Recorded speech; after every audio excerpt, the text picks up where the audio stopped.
Ondas de Impacto. Onde o silêncio fala, nós ouvimos.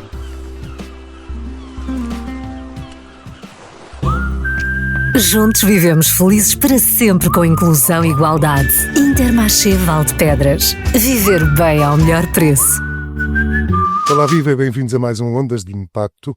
E hoje vamos falar de algo que transforma, que desperta e que educa. Chama-se cultura. E quando a cultura encontra a infância, pode nascer um mundo novo. Ora, para nos ajudar a navegar nesta conversa, temos connosco uma convidada que escreve, educa e inspira.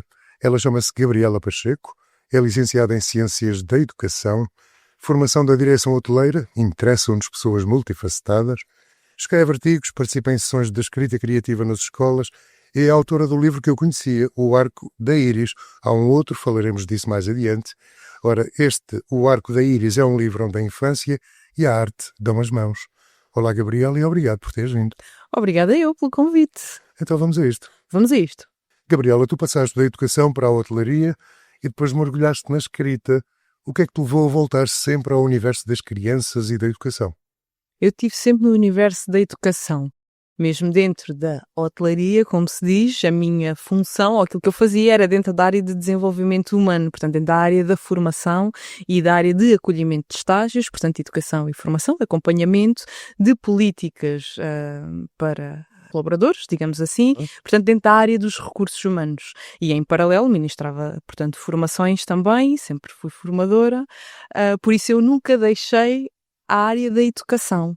Abracei a área de educação de adultos, assim possamos dizer, ou de políticas para pessoas e para profissionais, digamos. Quando a gente fala de hotelaria, não pensa nessas coisas, não é? Pois, quando a gente fala de hotelaria, nós pensamos no serviço, não é? Na hospitalidade e naquilo que é o servir. Mas existe uma estrutura grande atrás, que também, enfim, dentro daquilo que são os problemas da estrutura e de todo o desenvolvimento, particularmente na região do Algarve, que é aquele que eu mais conheço, obviamente, que precisa de crescer, mas existe todo um conjunto de profissionais, de estágios também que abraçamos, de ligação com a comunidade, que precisa de ser trabalhada e de ser tratada. E, portanto, existem profissionais dentro da área dos recursos humanos, dentro da área de back-office, digamos assim, para tratar dessas situações, para estabelecer o contacto com as escolas, para fazer essa ponte de integração no mercado de trabalho, para ajudar os profissionais também a capacitar-se dentro daquilo que é formação em contexto de trabalho,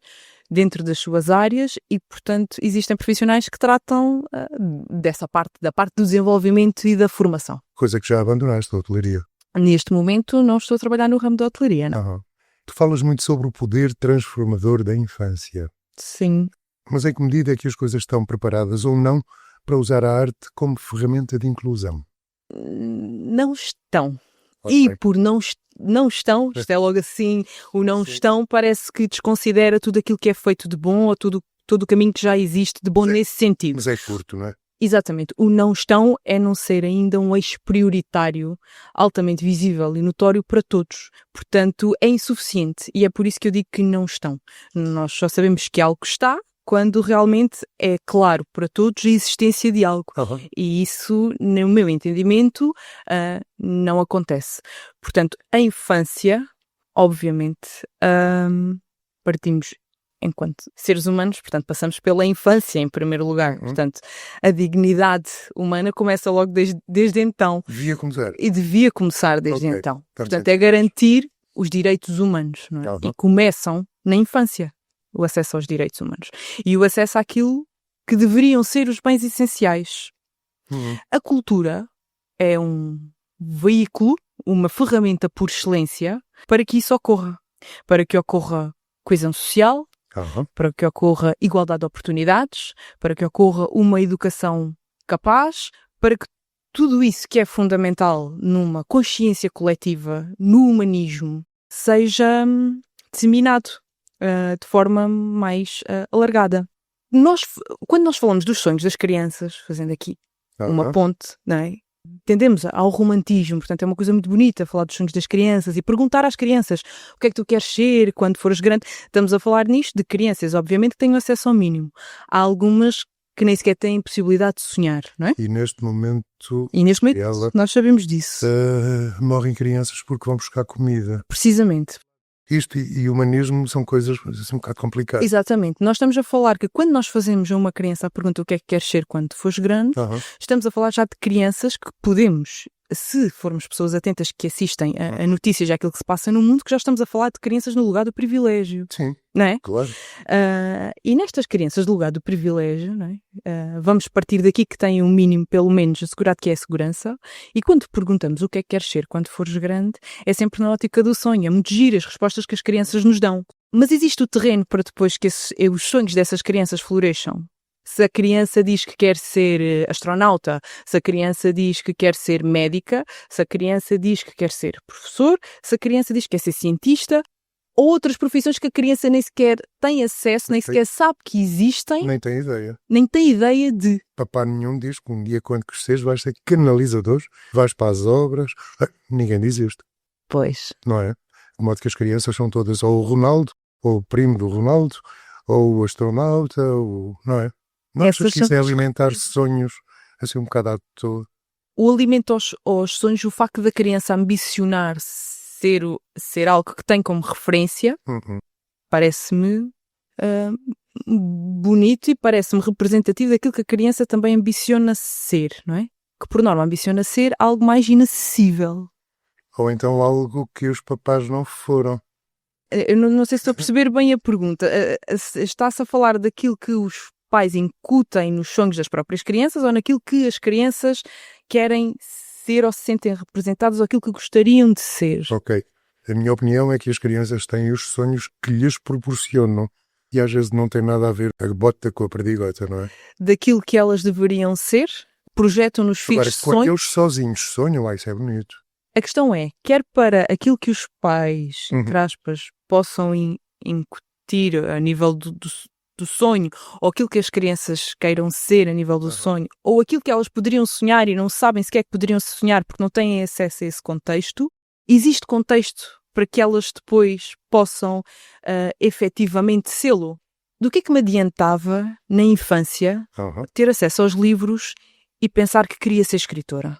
Para mim, a cultura, na minha ideia, era algo acessível ou a quem tinha muito dinheiro ou quem tinha muitos contactos. Sim.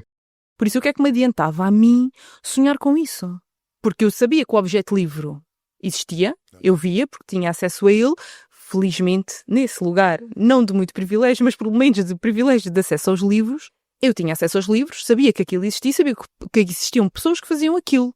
Mas eu não conhecia ninguém que fizesse aquilo. Yep. Eu não sabia como é que aquilo acontecia sequer. Eu nunca tinha privado com um escritor, não sabia como é que aquilo acontecia. Portanto, para mim, existiu alguém com um poder qualquer, um talento, algo qualquer, de acessível que fez aquilo nascer. Portanto, aquilo não era para mim. Eu não tinha referência nenhuma a esse nível. Não tinha nenhuma referência cultural. Era o que eu ia perguntar. Esse foi o teu sonho?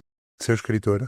Começou por ser. Portanto, o sonho tem muitas camadas, não é? E vai sendo à medida que nós nos vamos conhecendo a nós próprios e que vamos conhecendo aquilo que é feito, não é? Começou por ser, pelo aquilo que o objeto livro me provocava e aquilo que eu tinha acesso, começou por ser. Depois fui percebendo que tinha a ver com aquilo que a arte, na sua generalidade, ou a cultura me provocava. O lugar de pertença e de acolhimento que a cultura permite e que o acesso à cultura permite, porque é um espelho e é uma ponte, não é? Nós vemos-nos representados de alguma forma, e daí a inclusão. Se a cultura não está a representar todos, não é um lugar de inclusão. Pois. Temos que constantemente nos perguntar quem está de fora. Quem é que está de fora? Nós só podemos falar em cultura inclusiva quando estamos constantemente a fazer-nos esta pergunta. Não quem está dentro, mas quem está de fora. Mas se eu me sinto representada como me sentia, emocionalmente representada por via da cultura ou da manifestação artística, não tanto pela via do contexto onde eu estava inserida, a arte ou a cultura conseguiam trazer melhor o meu sítio no mundo, aquilo que eu era, do que o resto. Portanto, existe esse espelho. E existe uma ponte quando existem outros perfis, personalidades, contextos e ideias que são transmitidos, permite-me perspectivar o outro também, e nesse sentido trabalha a empatia e é uma ponte. Portanto, a cultura permite sempre que nós nos identifiquemos, que seja um espelho, mas que seja também uma ponte, onde vemo-nos a nós, mas também vemos o outro. Cultura é um palavrão. Cultura é um palavrão e isso é um problema. É, exatamente. Ainda bem que concordas, porque a palavra cultura afasta a gente. É um... Medo. Sim. O que é isto? O que é isto? E não só.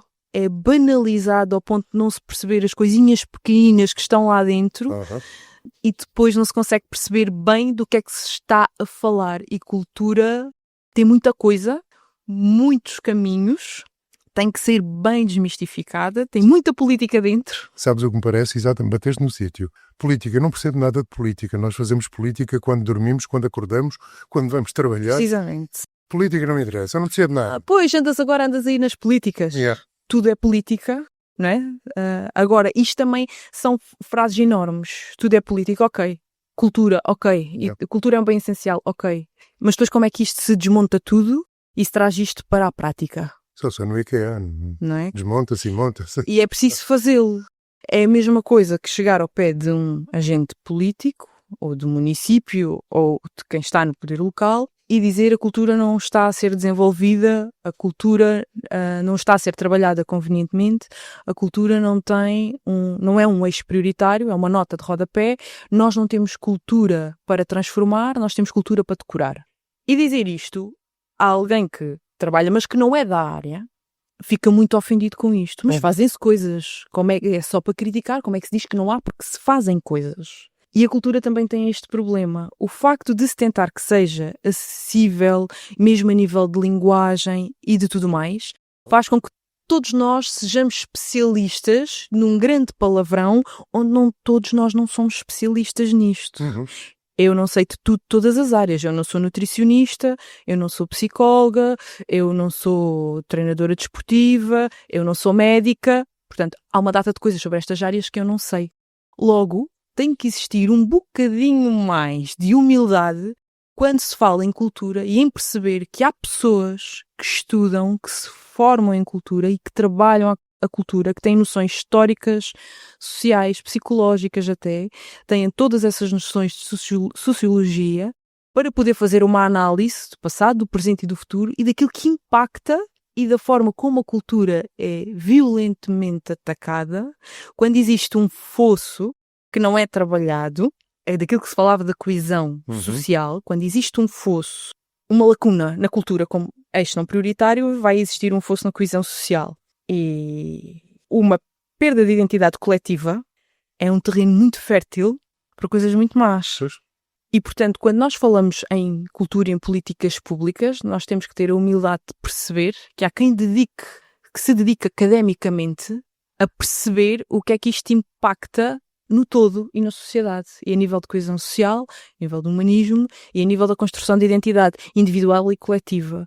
Por isso, é fundamental que se entenda que isto é um eixo prioritário, não é uma nota de rodapé, por muitos motivos, inclusivamente na identidade e naquilo que é a construção dos sonhos das nossas crianças e na construção de indivíduos, obviamente. Voltamos aos sonhos e às crianças. Voltamos aos sonhos. Porque hoje, eu não sei se tu estás a par, se gostas, se não gostas, mas como mulher, creio que sim. Hoje a nossa seleção, as navegantes, começa a jogar um mundial, acho eu, de futebol. Passou a ser um sonho novo para as mulheres, para as crianças. Tenho uma mulheres. História engraçada sobre isso. Eu queria ser jogadora de futebol. Ora, ver. Portanto, há um sonho que não havia há anos, era impensável. Eu não tinha...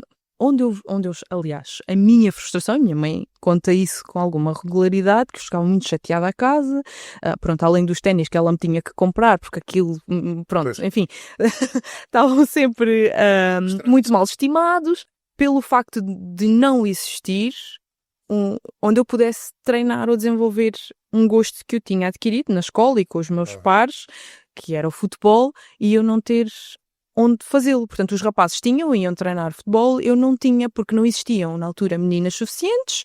Era o que alegava, não é? Não existiam meninas suficientes para formar uma equipa, para treinar. Numa equipa de rapazes.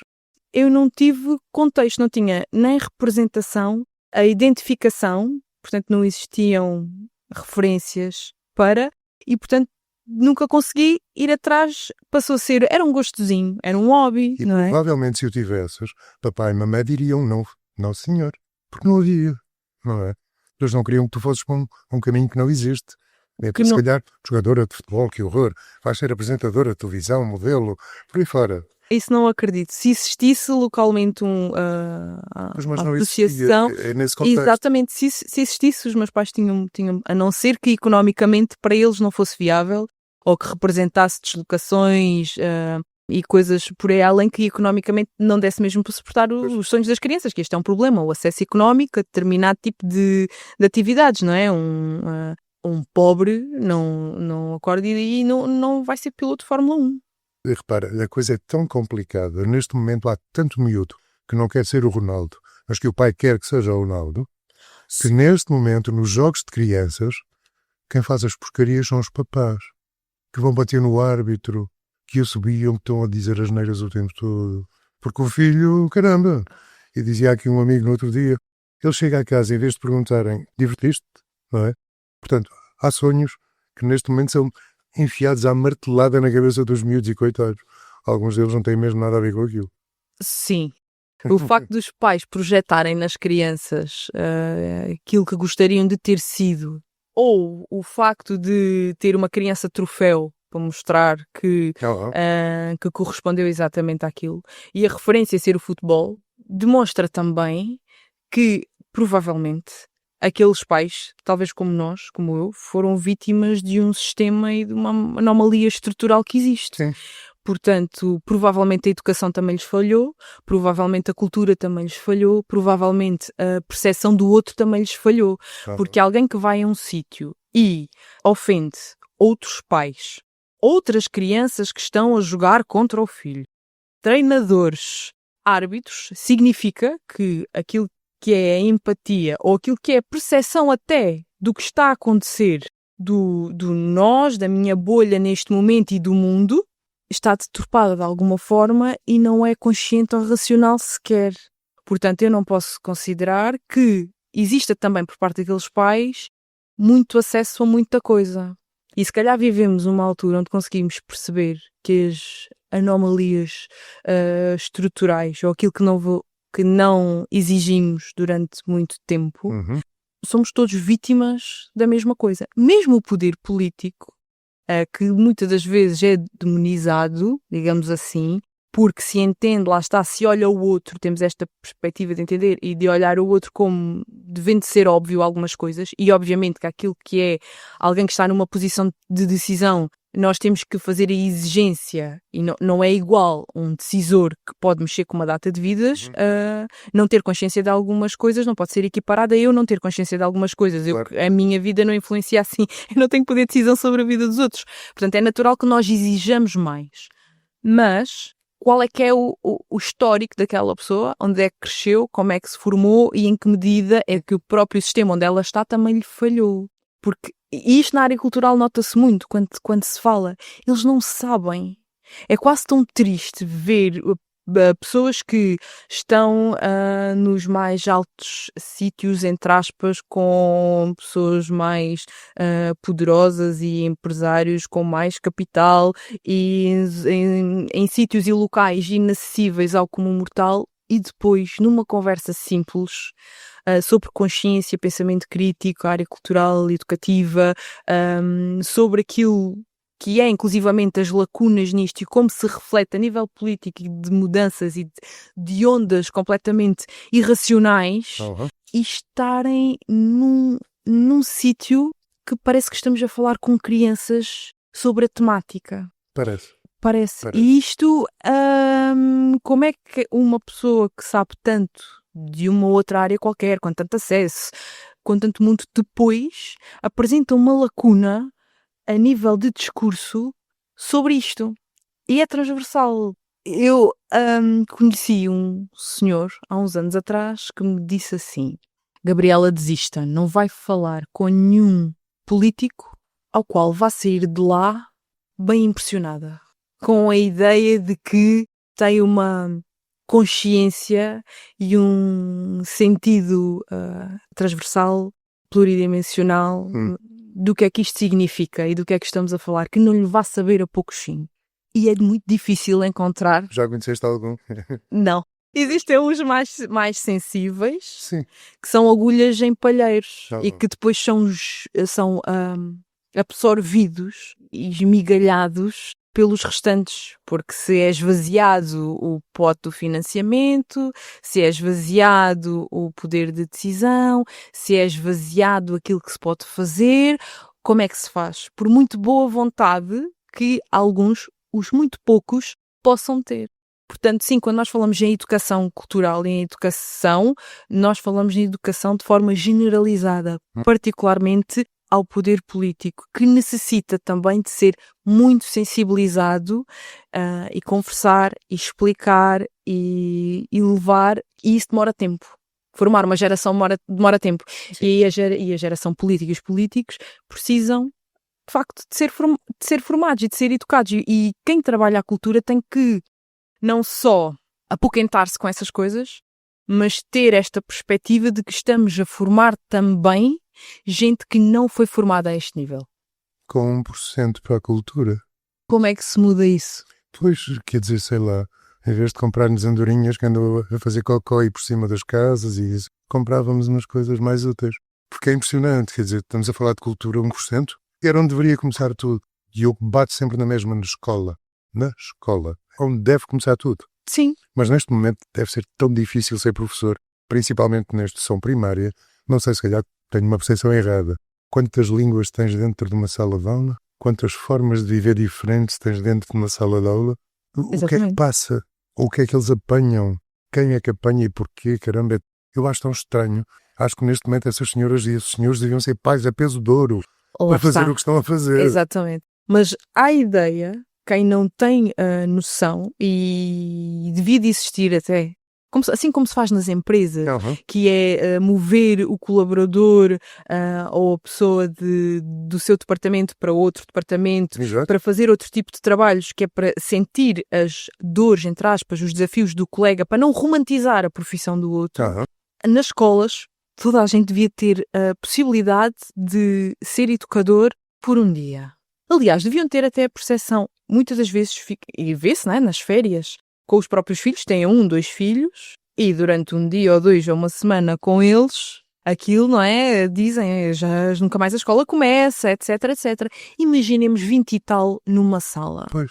Um educador, com os desafios que existem, as necessidades diferentes que existem, os estilos de aprendizagem diferentes que existem, os problemas de cada criança, psicológicos, sociais, socioeconómicos, as diferenças que existem, a dificuldade que é, existem profissionais, estou nas escolas, passo pelas escolas e assisto. Eu falo disso porque tu andas pelas escolas. De excelência. E de facto, sim. É por amor e por sentido de missão que o fazem e têm levado tanta porrada. Muita. Custa-me isso. Custa-me que não existe esta noção das dificuldades que é e que mesmo com tantas dificuldades fazem um trabalho absolutamente meritório e excepcional. Se não fosse esse sentido de missão destes profissionais, que não sei durante quantas mais gerações é que irá durar, não sei como é que estaríamos. Isto pode parecer que está muito mal, mas não temos mesmo noção do trabalho que é feito lá dentro. Eu acho que não está muito mal, está um bocadinho pior. Pois. Mas é só um bocadinho. Olha, vamos voltar ao futebol. Uma vez querias ser futebolista, conheces as navegadoras, claro. Não é bem claro porque eu não acompanho muito. Eu também não, mas quando elas jogam vejo, gosto. Não acompanho muito, enfim, não tenho muito tempo e não acompanho muito desporto, nem... Coitadas, hoje vão jogar nem contra a Espanha, que é só o campeão do mundo. Não conseguiste ser jogadora de futebol? Não consegui. Paciência. Não consegui. Pois, paciência, não é? Paciência. Paciência. Noutra vida, não é? Para quem acredita, noutra vida, depois é isso. Tens de começar a acreditar que há outras vidas, porque houve um senhor que morreu e voltou atrás, já por 2 vezes. Como? Um senhor que morreu. Sim. E foi, mas voltou. E depois achou que não estava cá bem, morreu outra vez e voltou outra vez. Não me digas, não leste essa notícia. Quem é esse? É um americano qualquer. É Jesus? Não, é um americano qualquer. Sim. Um americano, aliás, deve estar a fazer bom dinheiro com estas viagens que ele faz ao além e depois volta. Vai ao além e volta. Pois não sou já faz 2 vezes. Não sou a melhor pessoa para falar sobre outras vidas, ou isso tem que ser com outra Pois. Tenho que convidar outra É. pessoa. Tens de convidar outra pessoa porque eu não sou. Não, nem sequer vamos falar disso, que eu também não Não sei. sou, eu sou da prática, daquilo que objetivamente posso fazer para acrescentar e daquilo que objetivamente Ora bem. acontece, não me serve nada ir para casa e Não, mas dei-te o exemplo porque foi uma notícia caricata. Aliás, eu fiz uma Sim. crónica acerca do assunto, porque é tão caricato. Sim, Não é? eu gostava de também ir e vir, ir e vir. Era tão bom, não é? Não é? Ir e Se ela vê vir, como é, ir e não vir quer. era giro. Mas em relação, voltando aí à questão do não foste paciência.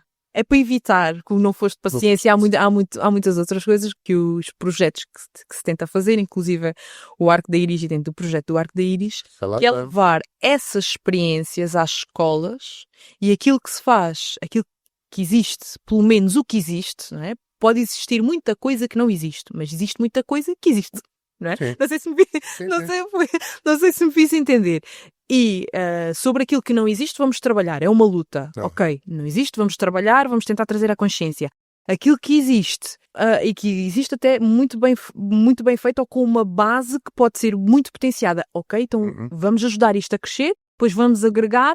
É assim que se vai construir. A construção é exatamente isto, não é? Sim. Então aquilo que o Arco da Iris tenta fazer é levar aquilo que nós fazemos de bom na nossa bolha, aquilo que o tecido associativo faz de bom, as estruturas de educação e de formação fazem de bom, levá-lo à escola, ser uma montra na escola para que as crianças possam experienciar de forma diversificada, ter acesso de forma diversificada àquilo que existe, às estruturas organizadas que as trabalham, para que possam ter mais acesso, perceber o que é que se faz dentro daquilo, sentir e falar com os profissionais que estão dentro das estruturas associativas e que possibilitam, desportivas, culturais, etc., e que possibilitam que aquele trabalho ocorra e que possam experienciar. E através da experiência vem também a consolidação do gosto, ou a vontade em experimentar mais, ou a identificação. Pois, obviamente, o projeto do Arco da Iris tenta sensibilizar para o acesso, ao mesmo tempo que dá este acesso inicial. Obviamente que aquilo que se pretende e o ideal seria que a criança, depois de perceber qual é que é o seu gosto, conseguisse seguir para aí, não é? Isso é outro caminho que estamos a tentar fazer, que estamos a tentar projetos que sejam a pensá-los e a levá-los a quem de direito, projetos que sejam socialmente fortes, para seguir este caminho. Portanto, a criança experienciou, envolveu-se, quer, existe alguma barreira de acesso, é o quê? É o transporte, é o dinheiro para a mensalidade, é o facto de não ter uma rede de apoio, são os horários, o que é que está a limitar isto, não é? E tentar, de alguma forma, criar uma rede que possibilite que aquele sonho ocorra, não é? Se é na área cultural e se é música, é o quê? É um instrumento? É o facto de ser mais longe do que a sua área de residência. Portanto, estas questões. Mas a primeira logo é saber que existe, não é? Saber que, ok, então isto faz-se no judo. Ok, então isto é o karaté. Ok, então isto é o basquete. Isto é o futebol. Isto é o hip-hop. Ok, isto é a dança do ventre. Ok, muito bem. Isto é aquilo que a fanfarra dos bombeiros faz, trabalha com estes instrumentos. Pronto, é perceberem, conseguirem ir estabelecendo a associação, quem são os nomes que trabalham estas valências dentro da sociedade, da comunidade onde estão inseridas e poderem daí ter acesso. Por isso é um bocadinho devolver à comunidade aquilo que eu acho que eventualmente faltou na minha altura, não é? Que se estava ainda a construir isso, para que reduzir o mínimo, paciência, não deu. Fica para a próxima numa outra vida. A vida é muito curta e a vida é muito curta, costuma-se dizer, e a vida de cada um de nós é irrepetível. Infelizmente. É irrepetível. Portanto, aquilo que não foste... Não serás. Ponto. Não é? Já não dá. Quanto muito podes fazer uns hobbyzinhos, mas se calhar não te profissionalizas naquilo. Que sonho é que faltou? Eu, quando tinha 4 anos, a minha mãe tinha um grave problema de coração, chegou a ter um coração artificial. A minha primeira onda foi: eu vou ser médico para curar a minha mãe. Queria ser médico, mas depois cheguei à 2ª classe e desisti. Foi rápido, foi sem pouca dura. Foi a primeira coisa que me passou pela cabeça com 4 anos, foi que um dia iria ser médico para curar a minha mãe. Ok. Depois não me lembro de ter outros sonhos, nunca quis ser nem polícia, nem bombeiro, nem jogador de bola, e eu acho que nunca quis ser nada. Eu quis ser varredora de ruas, quis ser padeira, quis ser futebolista, quis ser escritora, queria ser bailarina, mas nunca não tinha coragem, porque envolvia exposição. Envolvia exposição e não tiveste coragem? Envolvia exposição e não tive coragem. Quando é que ganhaste a coragem que tens agora para a tal disposição? Para ser bailarina não, porque Já não, não é?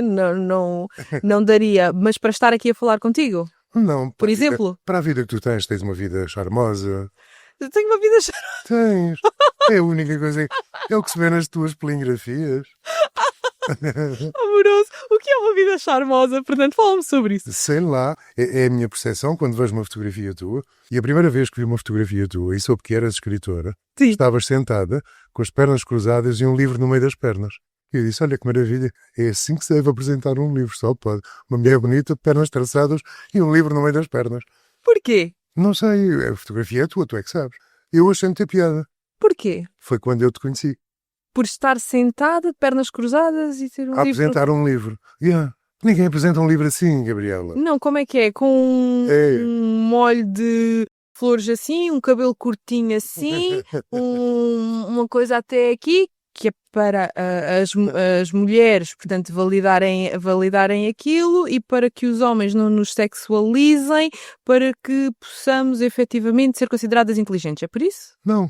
Eu achei ter piada ao livro no meio das pernas, desculpa, o que é que eu faça? E não quis dizer absolutamente nada, só disse, é esta menina cá vem, que maravilha.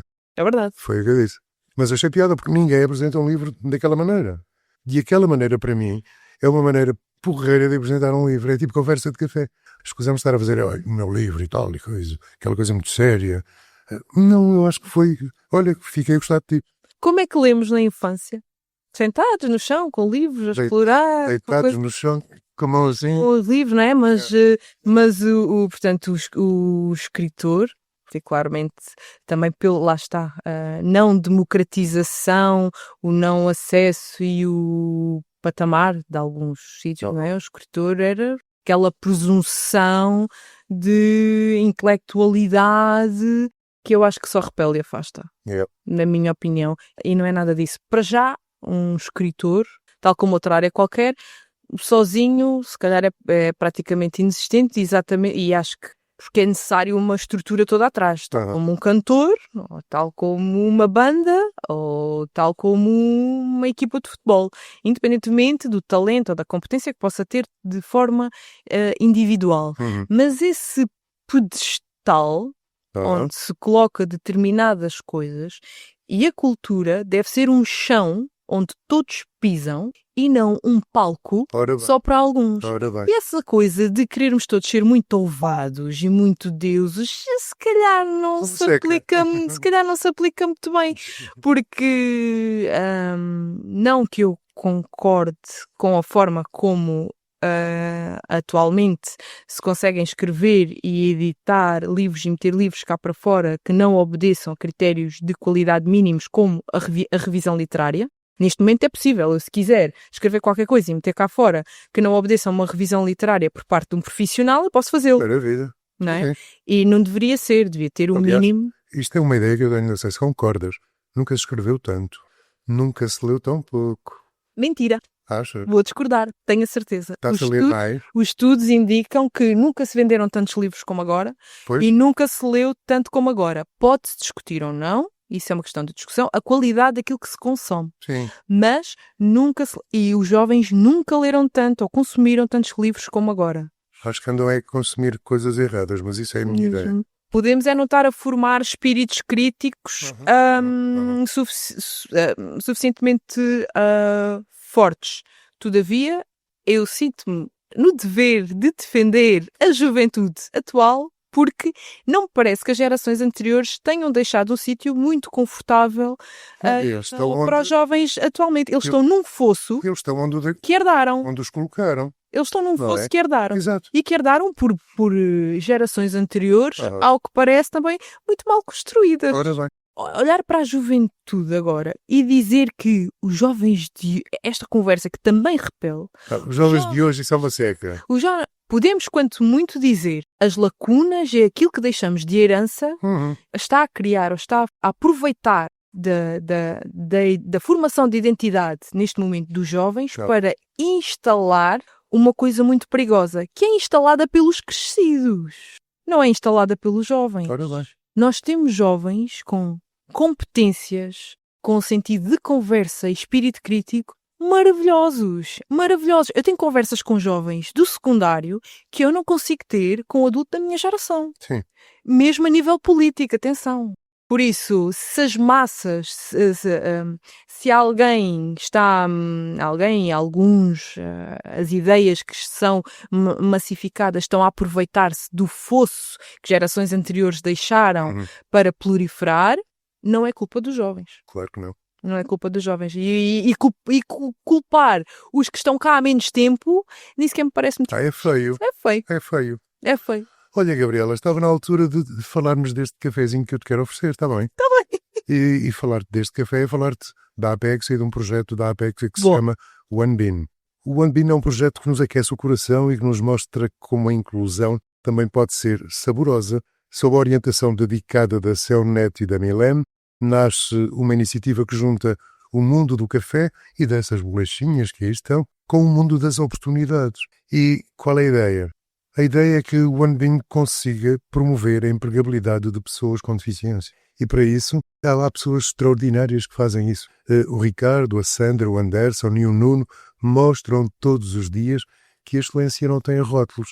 É esta coisa que vais depois provar e que me vais dizer se gostas ou não. Está bem? E não esqueças, é o projeto One Bean que vai ter novidades brevemente. Já está no mercado, vai estar... Isso ainda não posso dizer. Vai estar na nossa hotelaria, nos nossos restaurantes, nos nossos cafés. Ainda não posso dizer, mas isso era ótimo. Com produto de excelência, para dar a quem nos visita. Pois, se calhar.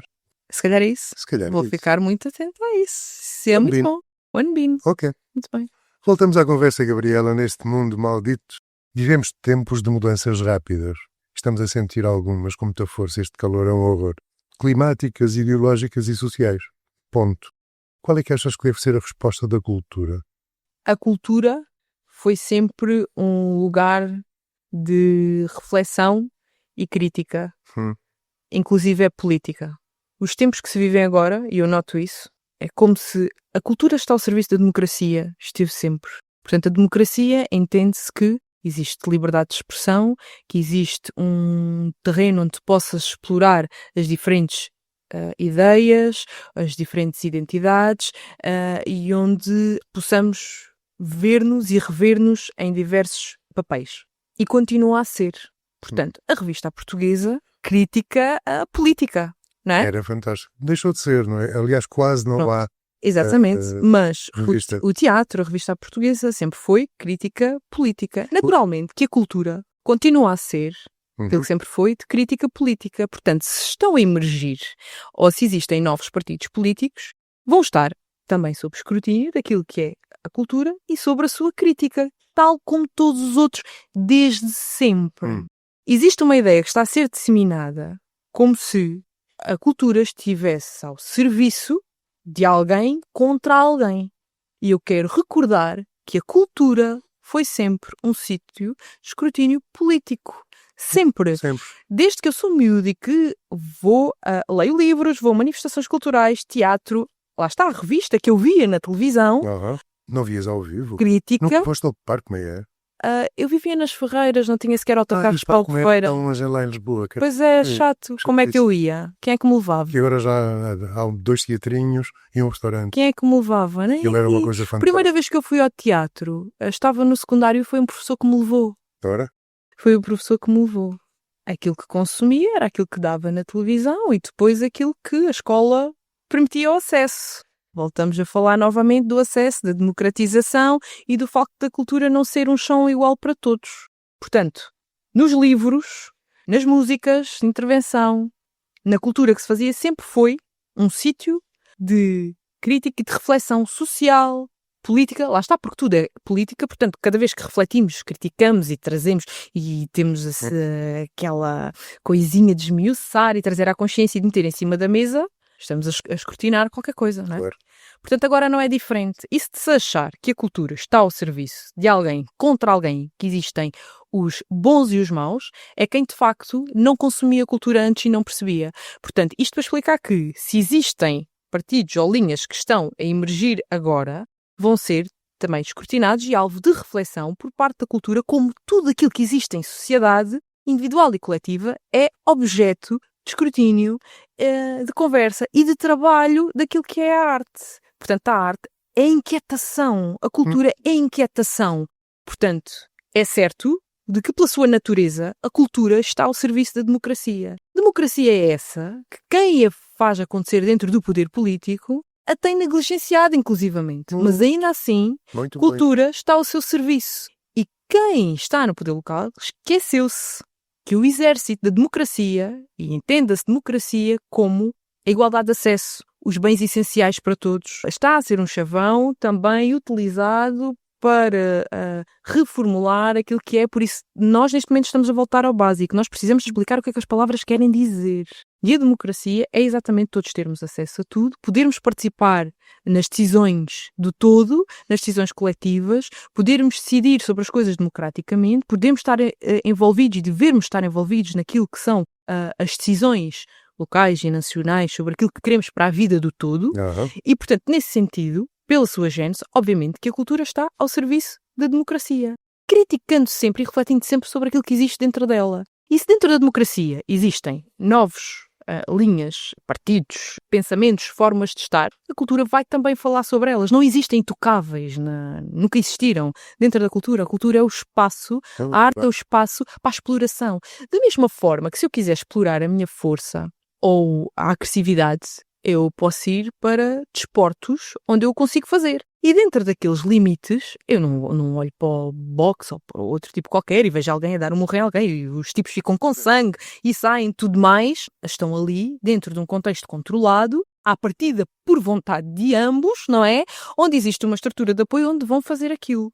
O que a arte e a cultura e a experimentação permitem é nós conseguirmos trazer diversas coisas e o experimentalismo para cima da mesa dentro de um ambiente controlado. Quando eu faço uma peça de teatro, quando eu faço um livro, não é? Quando eu faço uma canção, o receptor sabe que aquilo está dentro, não é a minha opinião, Sim. não é? Está dentro de um contexto que torna tudo aquilo verdade e não verdade, ficção e não ficção, dentro do contexto do experimentalismo, para que eu possa pensar, refletir, questionar, eventualmente identificar-me ou não. Não sou eu, enquanto pessoa de uma área em específica com autoridade para dizer determinada coisa. Eu apresento uma obra, uma peça, uma manifestação para trazer coisas à consciência. Depois o público vai identificar-se ou não se identificar, concordar ou não concordar, sentir-se inquieto ou não com aquilo. Mas não existem intocáveis dentro da manifestação. E quando nós queremos que existam intocáveis dentro, já não estamos em democracia. Vem alguém atrás e torna aquilo tocável outra vez, não tem problema. Estamos cá para isso, não é? Aconteceu agora, há muito pouco tempo, na direção de informação da RTP. Sem frente. Precisamente. Vamos voltar aos teus livros. Ou seja, vamos voltar ao teu livro, porque o outro é surpresa. O Arco da Íris é uma metáfora lindíssima. É, não é? Queres contar como é que nasceu esse nome? O que é que te deu na cabeça? Tem muitas metáforas aí, eu gosto muito de trabalhar sobre metáforas. É um livro infantil, mas não é um livro infantil. À medida que a nossa consciência, ou que... O príncipezinho também não era, Jota. Não é? Exatamente. À medida que a nossa consciência se vai alimentando de determinada tipo de capacidade reflexiva, nós conseguimos olhar para aquilo que está escrito de forma diferente, não é? Todos os pássaros do mundo passam a ter outra conotação, o arco da íris passa a ter outra conotação, aquilo que representa o arco em si passa a ter outra conotação, aquilo que representa a união passa a ter outra conotação, bem como algumas metáforas que estão. O arco da íris, portanto, é uma menina que tem um sonho, não é? Tem um objetivo, ela tem um sonho e, portanto, a forma como se projeta aí a menina, como aventureira, é ela tem um sonho, ela tem um objetivo, ela concebe um plano, uma estratégia para o conseguir. Portanto, já mete a menina numa perspectiva estratega e numa perspectiva de, ok, eu tenho um sonho, mas agora vou puxá-lo para aqui e este sonho, como é que eu chego aqui? O que é necessário? Que ingredientes é que são necessários? Portanto, projeta logo a menina para aí. É o arco dela, é o arco da íris. Pois, a íris é a menina. A íris, que é a menina, ou a íris. Ou a íris, do olho. O nosso arco da íris, para aquilo que nós vemos, para aquilo que, se as coisas são somente aquilo que nós vemos ou não. E o que é isto do arco? o que é que o arco tem dentro. O que é que o arco tem ou o que é que deve ter. Sim, sim, sim. O que é que deve ter. Desculpa, continua. Estávamos a falar do arco da íris e ainda não acabaste. Ainda não acabei. Ainda não acabaste. Diz. Ainda não acabei. Aqui, neste caso específico do arco da íris, é o arco enquanto ponte para os sonhos das crianças, aquilo de que falávamos. Claro. Dentro do arco deve estar uma data de coisas para que o terreno seja fértil para isso. Portanto, sustentabilidade. Sem este fantástico planeta e sem as condições existentes, não existe sonhos para ninguém, muito menos para as crianças. O acesso. Portanto, sem acesso também pouco de nada serve sonhar. A educação de qualidade e para todos. Sem uma educação de qualidade, percebemos exatamente aquilo que falávamos, não é? De as pessoas olharmos para as pessoas nos sítios e acharmos que só por si essas pessoas deviam ser qualquer coisa. Não, as pessoas são o resultado da educação que tiveram, dos contextos onde tiveram e da forma também como foram tratadas e daquilo que transportam para os sítios onde estão agora. Se nós queremos pessoas em determinados locais com determinadas características, então essas pessoas são as crianças, então temos que arranjar um contexto onde esses valores, onde esse espírito crítico, onde essas sensibilidades sejam trabalhadas. Portanto, o acesso à educação de qualidade, o acesso à saúde, e por saúde entenda-se aqui também, obviamente, a saúde no seu todo. Falamos de saúde, falamos de acesso à atividade física, falamos de acesso à nutrição, falamos de acesso à saúde mental, à habitação. Lembro-me sempre do Zé Mário Branco, não é? Quando assumimos educação, assumimos que cultura é educação. E quando continuarmos a ver a cultura como um adereço, sem conseguir perceber o que é que ela é, sem conseguir desmontar este palavrão enorme que é a cultura, vamos ter um problema. Portanto, ainda continua a separar as coisas, porque a sociedade ainda as separa, porque não existe uma consciência coletiva de que falamos da mesma coisa. Sim. Portanto, é ainda necessário dizer, e vejo isso, eu tenho que o fazer em discurso, não é? E dizê-lo, trabalhamos a educação e trabalhamos a cultura.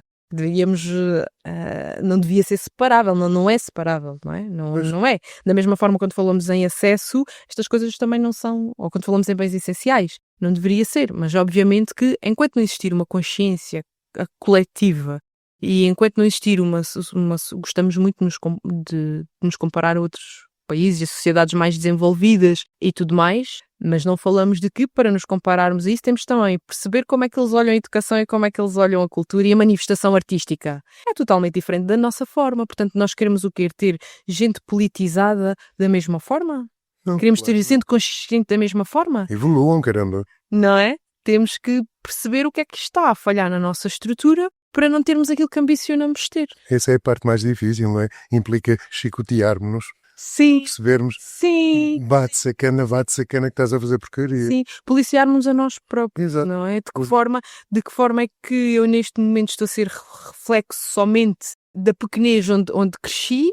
De que forma é que eu estou a perpetuar uma coisa que sempre ouvi e nem reflito muito bem sobre isto e que impacto é que isto pode ter? De que forma é que eu sou só uma extensão daquilo que foram os meus pais, ou os meus avós, ou o que quer que seja. Isso exige autoconhecimento, exige crítica constante a nós mesmos, sendo que depois vai contrastar também com aquilo que se tenta implementar atualmente, que é o gostarmos muito de nós e somos as pessoas mais importantes de nós próprios e tudo mais, dentro da verdade que isso é, atenção, uma coisa não pode anular a outra.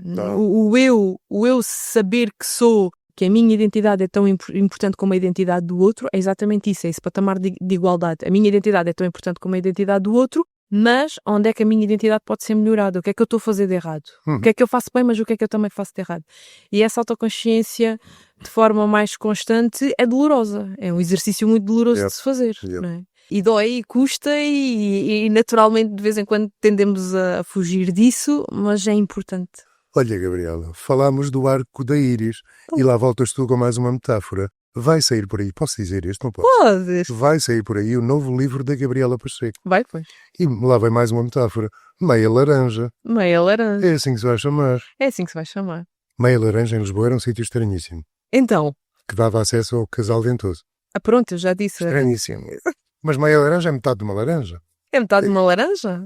Mas é mais coisas na tua cabeça, força. É uma metáfora pervertida, Sim. uma metáfora E divertida. e divertida Sim. também.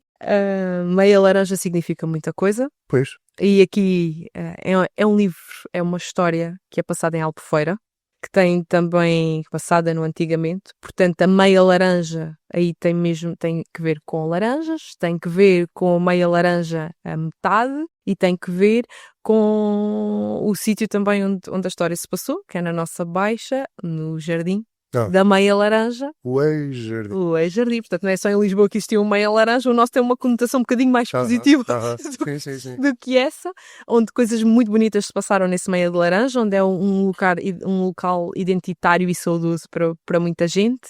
E a história, por muito que mude e que as coisas venham mudando, com mais críticas ou menos críticas, o passado existe e deve ser também essa memória coletiva deve ser preservada também e trazida. E nesse meia laranja, que tem muitas metáforas aí pelo meio, como eu gosto de pôr metáforas dentro do simplismo. Metáfora pervertida, 2 pontos.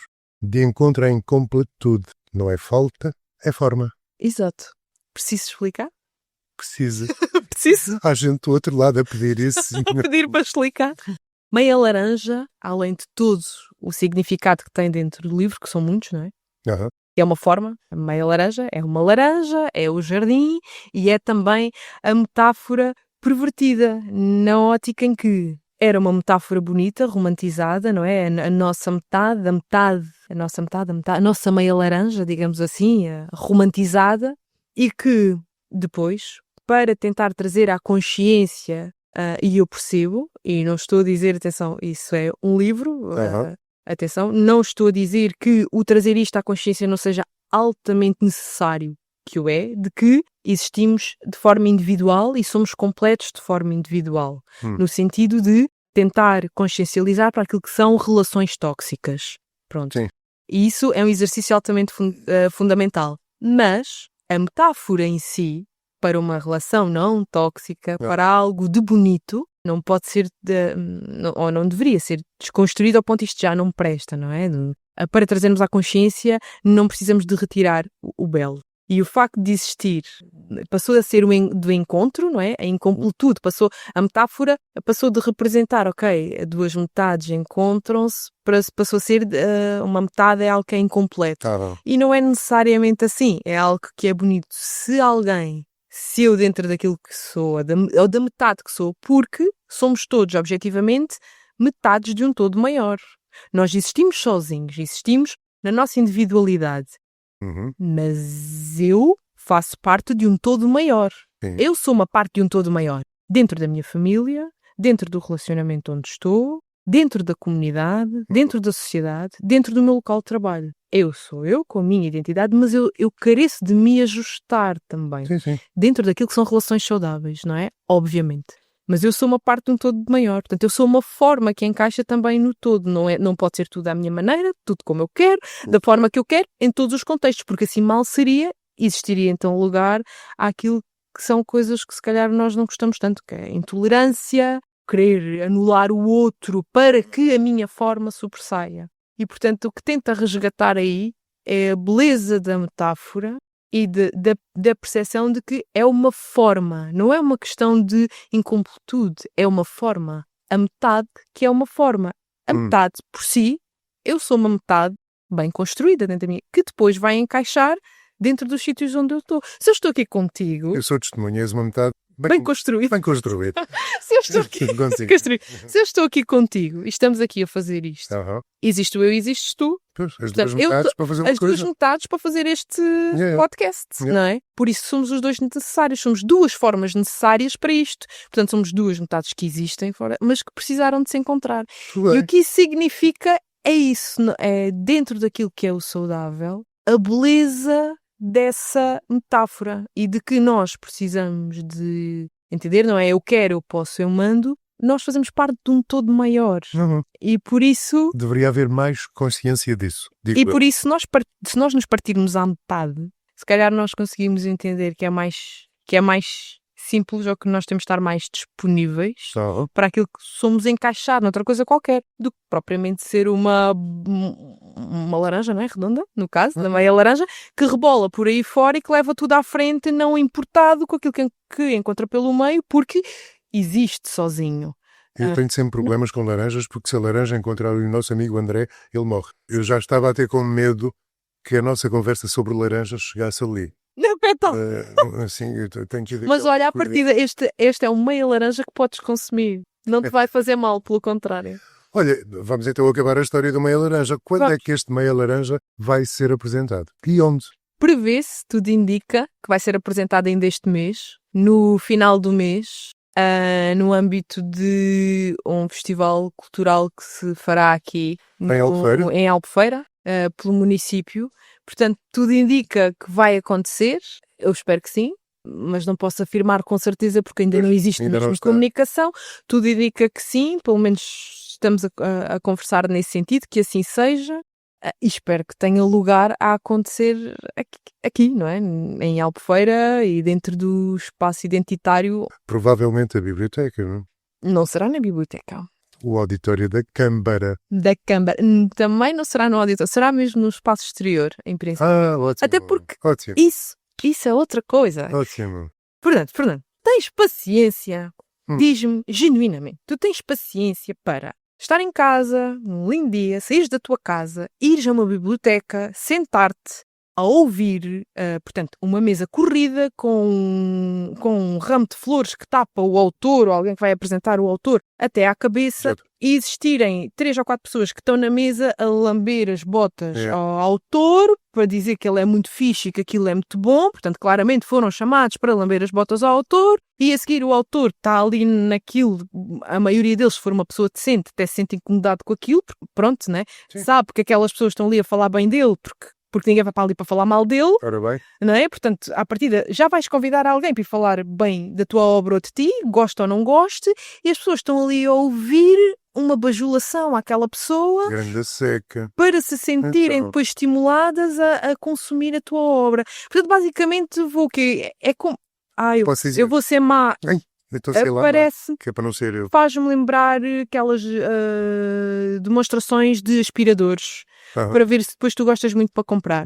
E por isso, e isto é um problema que eu encontrei, mesmo quando foi do Arco da Iris, e tu não apresentas aqui na biblioteca, tu não apresentas na biblioteca, e não vamos fazer qualquer coisa na biblioteca, uma apresentação normal, e eu a tentar... Gabriela, já lá apanhei grandes secas.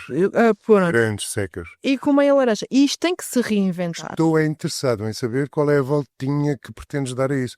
Estou de acordo. O público não vai, vamos nós ter com ele. Com certeza. Simples. É isso que vais fazer. Com certeza. Vamos nós ter com eles e vamos de alguma forma em que vai existir uma apresentação de qualquer coisa, uma apresentação de um livro, uma apresentação de um projeto, o que for, sim. mas que acrescenta alguma coisa às pessoas. Porque essa coisa de, olhando a ver aqui, virem falar bem de mim, para tu poderes adquirir ou ter curiosidade em ler isto, eu nem percebo muito bem o sentido disto. Eu volto a dizer, a cultura é chão onde toda a gente deve pisar. E se tu não tiveres nada para oferecer dentro daquilo que tu fazes, ou para acrescentar, o que é que vai ser? Obviamente que isto envolve coisas que nós podemos não ter. Eu posso querer fazer uma coisa ideal na apresentação de um livro, posso querer ter uma expressão dramática sobre o livro, posso querer ter um especialista sobre uma área qualquer a ensinar qualquer coisa às pessoas, como tive o privilégio, por exemplo, de no Arco da Iris ter o diretor, Dr. Pedro Coelho, da Agência Portuguesa do Ambiente, a explicar, portanto, a falar sobre sustentabilidade e a falar sobre os dados e sobre a consciência que devemos ter, portanto, a dar, não direi formação, mas a explicar o trabalho que é feito dentro dessa área, portanto, a dar algum conhecimento. E da mesma forma que tive um músico que fez músicas originais sobre o projeto a fazê-lo. Quem foi ele já agora? O Carlos Martins. Ok. Que tem uma associação e que dá aulas de música também, faz um trabalho muito meritório com crianças. Isto aconteceu com base em muito boa vontade, porque a cultura, infelizmente, lá está, por não estar num eixo prioritário, é tudo com base em muito boa vontade. Eu posso querer ter ideias muito porreiras para acrescentar à comunidade dentro daquilo que é a manifestação artística que eu tenho para apresentar e não consegui-lo fazer. Sim. Mas isso é uma coisa. Outra coisa é eu achar que estar sentada e ter pessoas à minha frente para ouvirem falar bem de mim ou daquilo, estarmos ali, as pessoas terem que estar a levar com aquilo, eu achar que isso é porreiro, é outra coisa. E eu não acho isso porreiro. Pois eu também não. Pronto, e acho que se tem que reinventar, por isso é que daí a minha luta, o espaço biblioteca em si tem que se reinventar, os espaços culturais têm que se reinventar. Tens noção de quanto, imagina, nós somos que 45 mil em Albufeira, destes 45 mil, não quero atrever-me muito, mas 30 mil nunca entraram na biblioteca. Sim. Nunca. E... Biblioteca é uma palavra tão complicada como cultura. Sim. E quantas é que entraram na Assembleia Municipal? Muito poucas. E quantas é que entraram... Mas quantas é que entram no shopping? Por favor, esquece lá isso, não se pode lá andar. Pois não sei, eu não consigo perceber como é que se entra no shopping de manhã e sai à noite. Eu fui à biblioteca, o ano passado no verão para trabalhar e tive lá 10 minutos, não conseguia estar lá com o calor, pois. Nem com o sítio para trabalhar. Parecia que estava numa biblioteca escolar, mas eu já fui à Finlândia. Sim. E já entrei na biblioteca, portanto, da Finlândia, ou... É um bocado diferente. Um bocadinho. É um bocado diferente. Quer dizer, um bocadinho assim... Não, um bocadinho, não é? Um bocadinho diferente. É um espaço agradável de estar, são espaços agradáveis de estar, onde muita coisa acontece, onde tem vistas privilegiadas, onde tem coisas a acontecer de forma privilegiada, onde pessoas se podem reunir para trabalhar, onde pessoas se podem reunir para manifestações artísticas de diversas índoles, não só como espaço de leitura. E conversa-se. Um espaço de conversa, ora bem. Um espaço onde acontecem coisas, um espaço onde se vai beber um café, onde se vai estar e onde os turistas vão visitar. Ora bem, eu não vejo turistas a irem à biblioteca aqui. Não vejo. Pois. Não vejo. Pois. Bem, apesar de... Faço-te outra pergunta, Fernando. Então, mas não era eu. Não. Tu és uma pessoa muito interessante para fazer perguntas. Por conta disto da juventude, onde é que os jovens, em Albufeira, e digo em Albufeira porque é onde estamos a falar, atenção, não é por ser uma crítica aqui, é porque estamos cá. Onde é que os jovens em Albufeira têm sítios onde é que se reúnem? Sabes? Alguns ali naquele complexo desportivo. Skate, ali na zona. Exato, essa zona aí, assim. Sim, já vi. Faz skate, já há ali jovens, sim. Depois já vi assim muitos jovens a descerem a Rua da Ouro às 2 da manhã. Não sei mais onde é que eles se reúnem. No McDonald's? Também. E no shopping? No shopping. Para onde é que os jovens vão? Quando se diz, querem o quê? É para os jovens irem para a biblioteca para estar a falar... Era aí que eu ia chegar. É que não há um espaço de conversa, há só a X. O espaço, a biblioteca municipal é muito similar, portanto, com aquelas estantes de ferro e aqueles livros etiquetados e aquelas mesas, muito similar a uma biblioteca escolar. É um sítio de silêncio. Pois. Com ar-condicionado. A gente agora tem uma fachada boa. Então. Pois, isso agora temos uma boa fachada. Tirando a fachada. Gabriela, mas tu és pela cultura. Pois sou. Pela cultura que transforma, não apenas pela cultura que decora. Sim.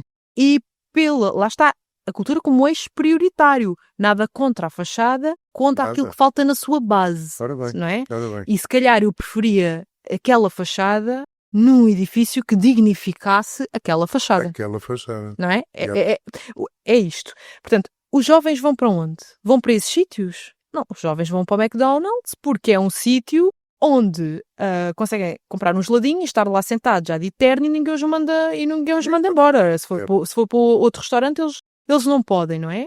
Portanto, é ali que eles estão, ou no shopping, vão ao cinema e andam às voltas. Eu fazia a mesma coisa quando era miúda. Ia ter com as minhas amigas ao shopping, porque convenhamos, não sei se as pessoas estão a par, mas nem todos os jovens têm vivendas com piscinas e coisas onde possam chamar os amigos para irem todos confraternizar. Exato. Portanto, para confraternizar com 10 ou 15. Portanto, tem que se reunir na rua. Nós não temos um espaço que seja digno para que os jovens, sem terem que consumir imenso, se reúnam, estejam, brinquem, conversem, explorem. Não existe. Mas depois nós queremos que se tornem adultos, que consumam coisas, que consumam arte, que consumam cultura, que consumam... Eu sei muito pouco de música clássica. Tenho muito pouca formação, ou nenhuma. Eu me dizer muito pouca, já estou a ser... Quer dizer, olha, vai haver um bom espetáculo lá em baixo, Gershwin, vale a pena ouvir. Pronto. Então, mas era suposto eu agora saber imensa coisa? Não eu aprendi a tocar o pífaro na escola, Titanic, e mal. Eu tive acesso ao quê? Não tive acesso a nada.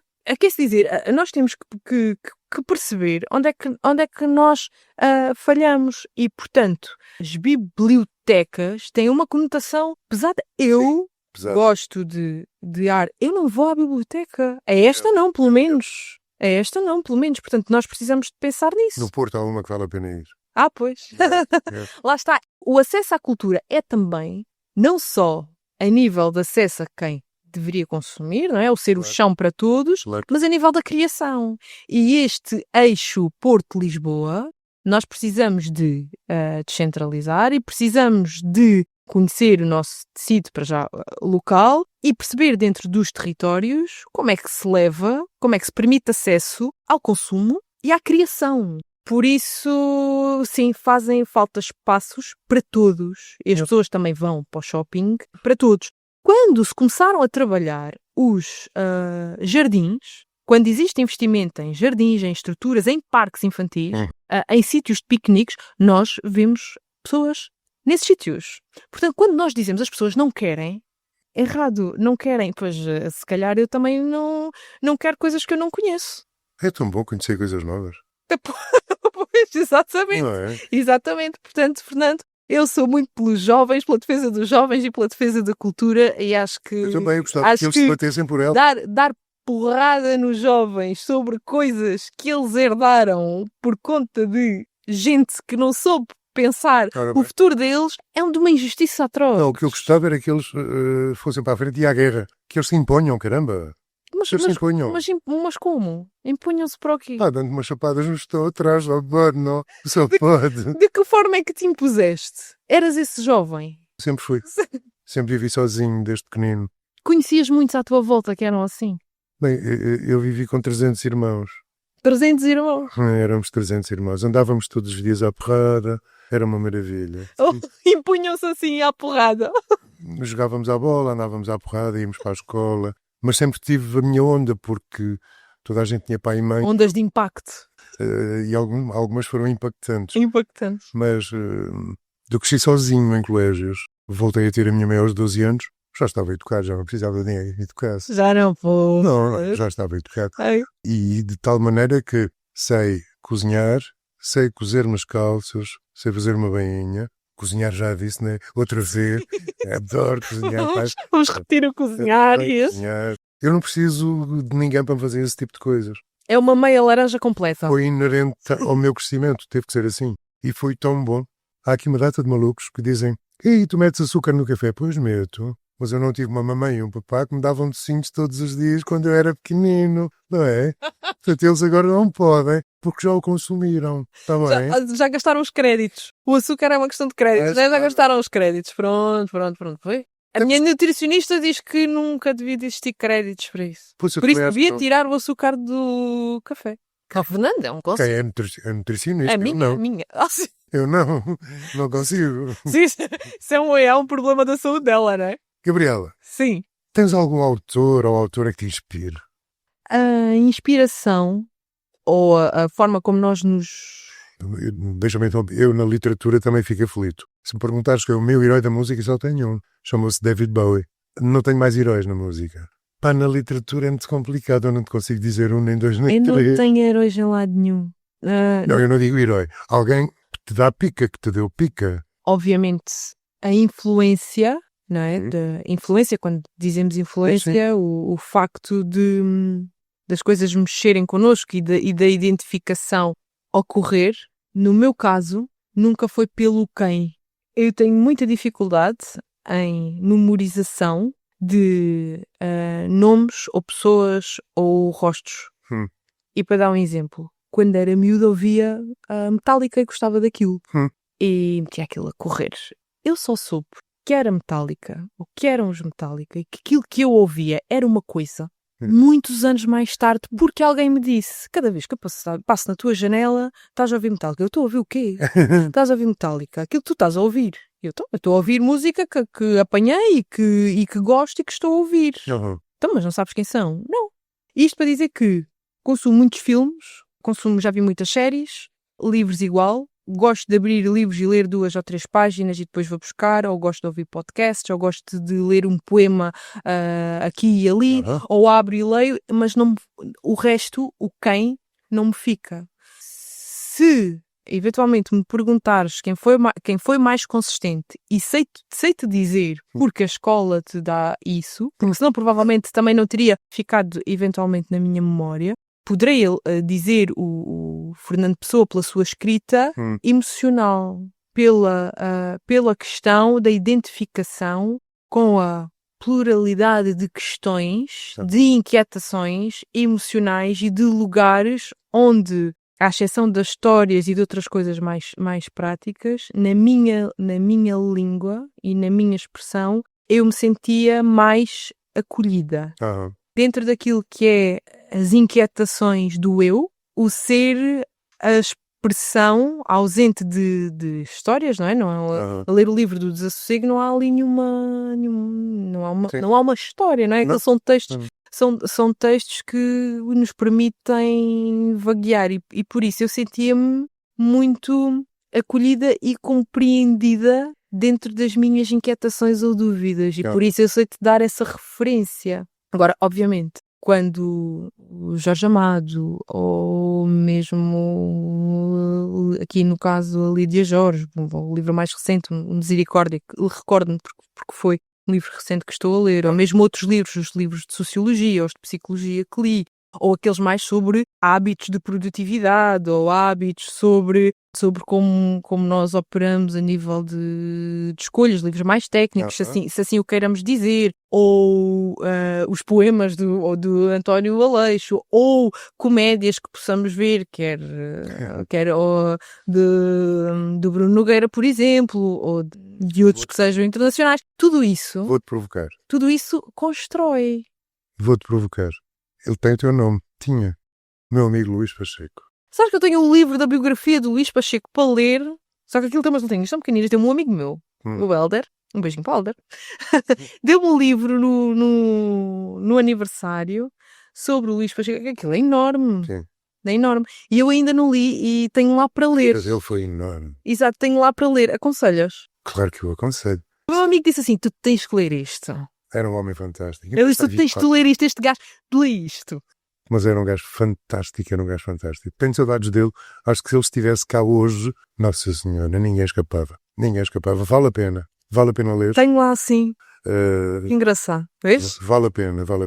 E depois, como gostas de poesia... Gosto de poesia também. Já experimentaste um tipo chamado Rui Belo? Se lê-me qualquer coisa ou diz-me qualquer coisa mais conhecida. Aquele grande rio Eufrates, Despeço-me da Terra da Alegria, por aí fora. Sim. São os dois que eu tenho autografados, porque também fui amigo dele. Então está-me a faltar bons amigos, é isso? Não, é para não quereres amigos mudos. Não, é isto que eu vim aqui perceber. Está-me a faltar. Quer dizer, não conheço o outro da editora, não sei o quê. Estás a perceber o que é que eu digo em nível de acesso? Consegues perceber? Estás a ver a diferença entre mim e o Fernando. Pronto, é isso. Está-me a faltar amigos. O Fernando trata disto. Conheces a Sofia Brito? Conheço a Sofia, sim. Já tive o privilégio de ser entrevistada pela Sofia. Sofia, queres ir beber café um dia ou assim? Estava a faltar amigos. Assim. A última vez que fui ver o Direito ao Grito, que agora foi transferido para a FNAC, estivemos 4 horas a conversar. Depois daquilo acabar, sim, nos copos, 4 horas a conversar. Incrível que pareça, ninguém tocou no telemóvel. Toma. Nem sequer para fazer um post para dizer. Ninguém tocou no telemóvel. Pois isso... Eu acho que é uma coisa do outro mundo. Pois. É mesmo. Pois, se calhar se tivessem postado, eu tinha ido lá comentar. Estão onde? Dá para ir ter com vocês? Posso ser vossa amiga? Às vezes a gente postava e perdíamos a conversa. Pois. Não é? É uma das coisas que eu acho esta coisa é a elite entre os artistas, não é? Elite, vocês são os dois, é isso. Não, olha, eu conheci pessoas naquele dia. Foi? Estava quem? Paulo Moreira, que tu conheces. O Paulo Moreira também. O Venda, a Sofia. É o tal que eu não conheço. O Venda é o tal que não conheço, a Sofia. E depois mais 2 pessoas que eu não me lembro o nome, que eu não conhecia, conhecemos naquele dia. Mas que depois também ficaram a ser desconhecidas, também não te lembras de nomes. Não, ficámos 4 horas a conversar. Pronto, não é preciso, não é? Pessoas, depois esqueço-me do nome das pessoas, o que também é muito mau. Pois, não é? Mas não é por mal. Não é por mal. Dona Gabriela Pacheco. Diga-se a Fernando. Vamos terminar isto? Meu pai chama-se Fernando também. É? Aham. Boa pessoa, só pode. Sim. Não fica aqui o bom nada. Fernando. Umas rapidinhas para... não lembras-te dessa? Tana Fernandes. Usava. E depois, estás a ver? Eu agora ia dizer, mas é quem? Podia ser qualquer um, mas claro que é. Claro que é. Não é? Óbvio que é. Estou farta de ouvir isso, mas se me perguntas a queima-roupa, eu não vou saber dizer-te. É uma falha da minha... Pá, Olha, cada um decora. Eu acho que não. Mas agora pergunta lá as coisas a são conversa assim. que nós tivemos há 10 anos atrás, se me perguntares, eu vou saber. Se calhar é mais fácil para ti. Lá está, é a nossa memória. Eu acho que. Eu já li isso tudo aí atrás. Não tenho forçosamente que saber como é que começa e como é que acaba e essas coisas. Cada livro deixa-te um bocadinho. Não precisamos de decorar o livro, cada livro deixa-nos uma lição. Fica lá. Deixa-nos apontamentos. Fica. Não é? Que ficam. Sim. Há um livro que eu nunca me esqueço porque não consegui parar de ler. Eu comecei a lê-lo, devia ser meia-noite, e não consegui parar de ler. E ao outro dia não queria ir trabalhar e pus-me tipo barata, a Metamorfose, do Kafka. Não consegui parar de ler. E houve um outro que não consegui parar de ler e acho que tive uma semana aterrorizado. O Drácula, do Bram Stoker. Sim. Por favor. Traumas, temos traumas. Não, lê o livro. Lê o livro para ver se é trauma. Lê o livro para ver se é trauma. Não é trauma, não é. Tu entras na história, entras no livro e estás lá. Que é para isso que servem os livros, não é? É extraordinário. É para isso que servem os livros. Extraordinário. Essa magia que alguns autores conseguem fazer, de nos levar lá para dentro. Conheces a Moravia? Ele tem um livro fantástico. Ele tem mais. Mas este é fantástico. Chama-se Eu e Ele. Sim. Nunca leste um tratado tão grande sobre homens. Lê. Vê que vale a pena. Vamos ver. Não sei se preciso ler mais sobre homens, mas vamos ler. Olha, vamos a umas rápidas. Sim. Um livro que todas as escolas deviam ter. Sem ser o Arco da Íris. Sem ser o Arco da Íris. Yeah. Um livro que todas as escolas deviam ter. Epá, depende. Escolas de que anos? Escolas? Tem que explicar tudo. Isto é uma resposta rápida. Então, essa rapidez. De Declaração dos Direitos Humanos, talvez. Olha, não era má ideia. Não era má ideia. Uma palavra que para ti resume a inclusão. Pode ser uma frase. Pode. Eu deixo. Não é convidar alguém para a mesa, é refazer a mesa. É trazer alguém para a festa e depois convidá-lo para dançar. Não é? Ah, pois. Eu sou mais fria. Tchau. O que queres dizer festa, Fernando? Oh, Fernando. E o que é que nunca se deve dizer a uma criança criativa? Tens de mudar. Boa. Olha, Gabriela, foi uma fixe teres vindo aqui. Estamos a falar há 1h30. Obrigado por teres vindo, acima de tudo. Obrigado por teres vindo. Espero que corra muito bem este lançamento do Meia Laranja. Já agora, espero que sim. O Arco da Íris está-se a tratar bem? O Arco da Íris está-se a tratar bem. Estamos agora a fazer com a Lama Teatro, João de Brito, que é uma das vozes fenomenais que está a narrar. Estamos a tratar do audiobook para permitir o acesso ainda a mais crianças também que possam ter algum tipo de necessidades, em visuais, no caso, que não consigam poderem ouvir a história. Portanto, estamos a tratar do audiobook, estamos a tratar de tentar tornar o projeto cada vez mais inclusivo, mais acessível, junto de quem de direito para o poder conseguir. Por isso já o levamos a muitos sítios, CCDR Cultura, Universidade do Algarve, Agência Portuguesa do Ambiente, Águas do Algarve, as freguesias aqui, um município também. Portanto, vamos fazer um documentário sobre a importância destes projetos educativos e da sua inclusão, para demonstrar a importância do nascimento e destes projetos na comunidade e para a comunidade. Por isso é um projeto que está a crescer e que pretendemos de facto que seja mais uma semente dentro daquilo que é a sensibilização para a importância destas temáticas. Ok, depois aviso. Sobre o Meia Laranja, podem lá estar com o vosso projeto One Bean. One Bean. Olha, por isso. Imagina, durante estarem lá a distribuir enquanto se fala sobre o livro, o café, o chá, uma dessas bebidas a servir às nossas pessoas. Por que não? Vamos falar disso, está bem? Gostava muito de vos ter. Gabriela, foi uma viagem cheia de cor, palavras, propósitos, gargalhadas. Exatamente. Foi muito bom teres vindo. Eu gostei imenso de te voltar a ver, ainda por cima com Meia Laranja. Com mais um bebê nos braços. E obrigado por nos lembrares que a cultura não é só entretenimento. A cultura não é entretenimento. Pois. Ora bem, a quem nos ouve, se a cultura ainda não chegou à tua escola, ao teu bairro ou à tua vida, talvez sejas tu que a podes levar até lá. Obrigado, Gabriela. Fica bem. Obrigada. Até à próxima. Até à próxima. Neste episódio destacamos alguns pensamentos. Cultura, ok. Cultura é um bem essencial, ok. Mas depois como é que isto se desmonta tudo e se traz isto para a prática? E é preciso fazê-lo.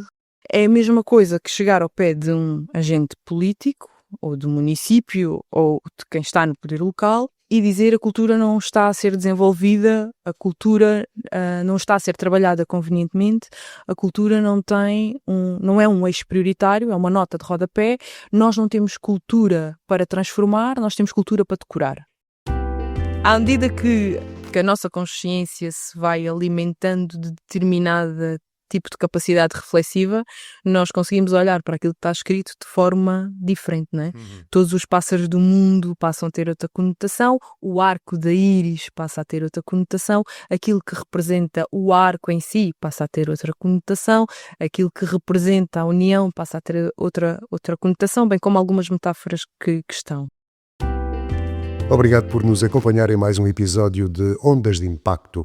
Se este tema despertou o seu interesse, convidamo-lo a explorar mais sobre o assunto e a visitar-nos em inclusão.pt para ampliar o conhecimento sobre os desafios e as soluções que discutimos hoje.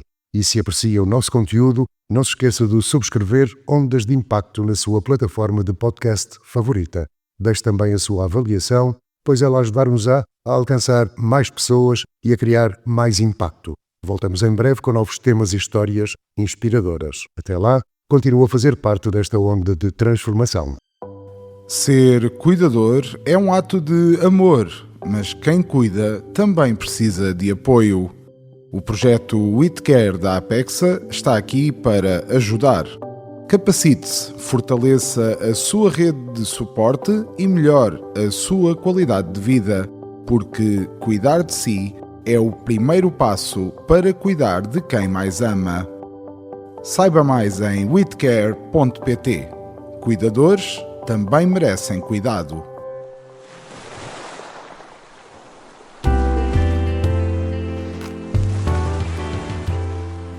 Ondas de Impacto. Onde o silêncio fala, nós ouvimos.